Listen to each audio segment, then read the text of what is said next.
i la veritat és que estem molt satisfets com a Ajuntament de poder durant aquesta setmana ja obrir el servei d'aquestes dos llars d'infants municipals que hem obert aquí al barri del Temple, també al barri de Ferreries, una a cada banda de riu, anomenades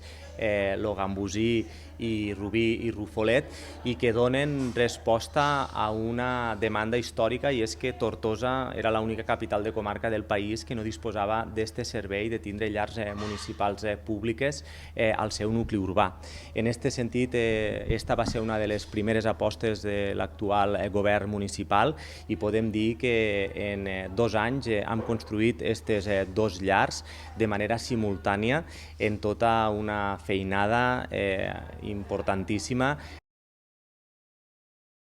Això el que fa és apostar per la qualitat de vida per als tortosins i tortosines. Generem aquest nou servei per a els xiquets i xiquetes de 0 a 3 anys. Això també significa millorar la conciliació familiar i, per tant, també millorar, evidentment, l'educació en una etapa on hem de recordar que també des de la Unió Europea, des de la Generalitat, estan apostant per a que sigui gratuïta. En aquests moments ja ho serà a I2 i esperem que durant els propers anys en aquelles llars que siguin de titularitat pública com aquestes se pugui anar fent també de manera gratuïta i, per tant, arribar al conjunt de la ciutadania. En aquest sentit, trobaran 2 aules a I3, 2 aules també per a I2 i una aula per a I0, el que permet és donar cabuda a 74 alumnes per llar. Dir-vos també que en l'actualitat comencem el curs amb 16 alumnes de I1, 18 alumnes de I2 i 2 alumnes de I0, i en aquest sentit dir-vos que, evidentment,